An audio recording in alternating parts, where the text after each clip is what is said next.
Hey, morning, thank you very much. Welcome to what is Tuesday's edition of the Wright Stuff on this, the very first day of February. Plans for the April's royal wedding have been going with a bang, quite literally, judging from the latest high-quality memorabilia to land on my desk. We're not talking tea towels, we're talking Johnnies. Rubber Johnnies. Classy, eh? But look what it says. Look what it says on the back. Like a royal wedding, intercourse with a loved one is an unforgettable occasion. Crown Jewels is proud to offer this heritage edition to celebrate the engagement of Prince William of Wales to Miss Catherine Middleton, regally combining the strength of a prince with the yielding sensitivity of a princess-to-be. Crown Jewels condoms offer a distinction and promise of a royal union of pleasure and style, lavishly anointed with lube and ribfrin. I think we'll leave that there. Crown Jewels is truly a king amongst condoms. £5 a pack of 3 if you're after something for the weekend, Eric? No. OK, now then, from Crown Jewels to the diamonds on our panel. First up, Amanda Lamb. Good morning, everyone. Hello. Don't be waving those at me. Can you imagine going in the morning and saying, I've got a great idea, let's make some condoms with Prince William and Catherine on the front? The really disappointing thing is I asked the researchers to open them and just find out if there's anything special about the condoms. What, well, like William's face on the top? Yeah, well, yeah, something like that, or, I don't know, extra bits or whatever, and the only special thing about them is apparently they're not very reliable as condoms. So there we go, yes. Pointless. Next to Lammy Cans, we've got Andrew Castle here. You just come back from the Orient Express, is this right? No. I went on a like a half-day thing. You know, it's one of those 12:30. You go. By 1 o'clock you've had a bit of this, and by 4 o'clock you try and find out where the tube is when the journey's finished. You don't even know you've been on the Orient Express. It was lovely. Where did you get on and off then? We went round Surrey. Then I looked out the window at one point. And it wasn't even in. No. We didn't go down to Istanbul and all that sort of stuff. It's not very Poirot, is it? No, not at all. It was just great. Yes, it was. It was Godwin. Norbury was something that I looked at. So, but it was absolutely wonderful. I want to know on those packets do the royal family get royalties for the set? A buck a bang. Yes. A buck a bang. Luckily, I got that one out the right way around. Now then, our special guest this morning, put them together for the very, very funny Miss Zoe Lyons.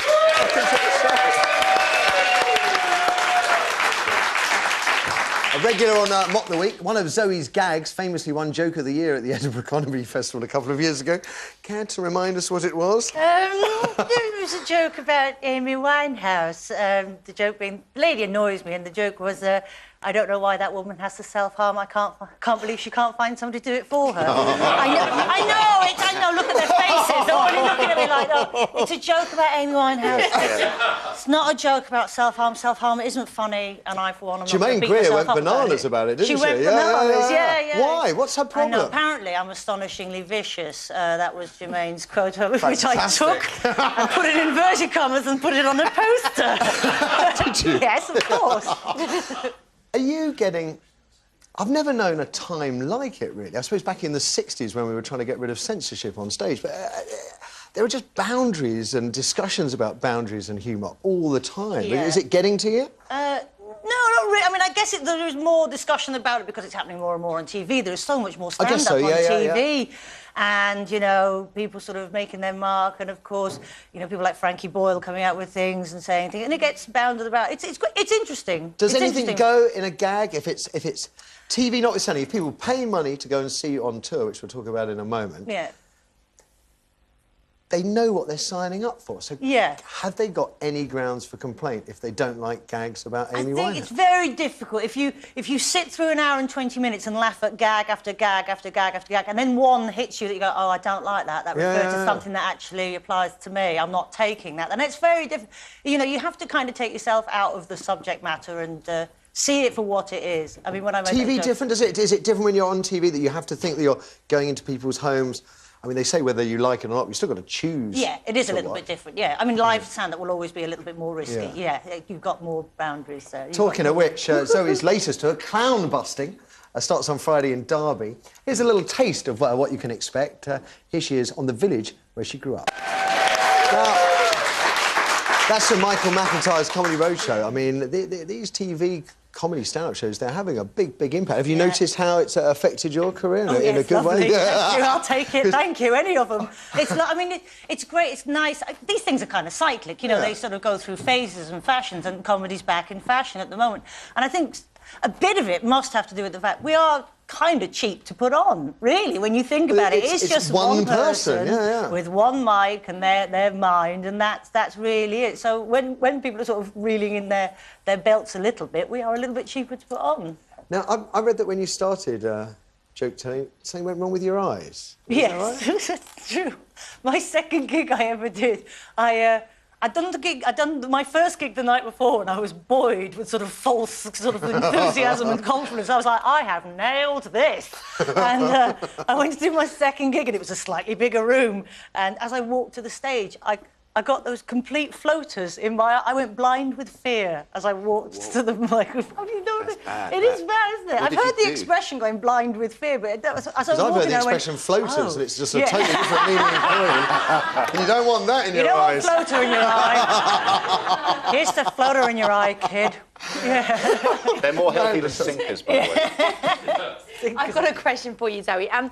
You took part in one of the very first reality shows, didn't you, Survivor, and had a near-death experience? Yes, I did. A proper near-death experience? Well, yes. What happened? Oh, my God. Yes, that's me, sorry. Yeah, no, but no, yes. Yes. Yes, 10 it years was you. ago. Yeah. It was the reality show. It was massive in America, but it never quite took off over here. No. but it was the daddy, wasn't it? That's where all the others have come from. Yeah, it was huge in the States, and I think because people in the States are far more go-getty and kind of, come on, let's compete with each other. And then it came to Britain, we were like, oh, right, what, do stuff? So where were you? No. I can't remember where you were. We were in Borneo. Borneo. So what happened? I got, we were out fishing with a net, and there's cameras around you all the time. It's really bizarre. And the area we were in had a really high population of sea snakes there, and we'd just seen a snake. It's a snake with adenoid problems. It's a sea snake. And we'd just seen a sea snake in the water, so we were a bit sort of cautious. And then this thing came out of the net and bit me twice on the wrist, boom, boom, and left 2 perfect fang marks on my wrist. It was quite cool, actually. The fact that I thought I was going to die, I was like, this is quite cool, but I might die. And I immediately thought it was the sea snake, I thought, and they're really poisonous. And so I screamed at the cameraman, put your camera down, get me out of the water. And I said to the producer, I went, I've been bitten, I think it's a snake. And the fear on their eyes was hilarious. It was, you could just see them going, oh, I don't know if the insurance is going to cover this. Always your safety first. Yeah. And I could see the other contestants as well kind of going, well, that's another one that bites the dust. How long did you get to stay there? I lasted 34 days. Wow, that's a lot. Yeah, it was a miracle, really, man, because I was really rubbish at everything. And how long did the whole thing go on for, then? Was it about 40 days, so I got right close to the end. That's amazing. It was £1 million. They're only in it for, what, 2 weeks, is it, the jungle? Yeah, 2 weeks. Yeah. Yeah, and it's all artificial, isn't it? Fake stuff. Fake. I got wood termites buried in my backside at one point. I know. That's her. Yes. There's a question I want to ask there. But I won't. I was perching on a log for some... relieving myself. Because there's no... When I got there, I went, oh, this is really... there's no loo paper or anything, is there? And they were like, no, you're in the jungle. I was like, I really should have read the brochure a bit more thoroughly. This is quite full on. I wish they kept the show. Now, one other thing, just very quickly, and it's a totally self-indulgent question, but the producers tell me that you are a fan of little dogs like me. I am a massive fan of little dogs. So I think I've got a picture of my little puppy here, Wiggy. And there he is. That's Wiggy at cute. 10 weeks of age. He's a little bit bigger now. Is that on the Matthew Wright throne there? If that's on the rug in the holiday cottage. Hawkwind Holidays. He's gorgeous. And where's yours? What have you got? I've got a wide-haired Jack Russell. What's his name? His name's Groucho Barks. Oh, I love the name! Thank I love the name. Oh, my God! I'm in love! Hey, you've got the same carpet! What do we need to know, folks? What do we need to know? It's puppy love. Groucho Marx. Groucho Marx. He doesn't normally go around with a shroud on his head. He was auditioning for the part of Mary. Normally it's just I was a cigar. bored, yeah. I was bored the other night at home and I thought, well, let's see if he'd get in a nativity play. I don't have kids, Matthew, that's what I do. Fantastic. Yeah. Good idea. Yeah. No kids, that is. I've got 2. Congratulations, you made the right decision. Somebody's got to produce the drones of the future, Andrew. Sorry, the mate. Children, our little consumers, little polluters. Now... I love it. You're so cynical today. Let's crack on. Yes. I just love my condoms.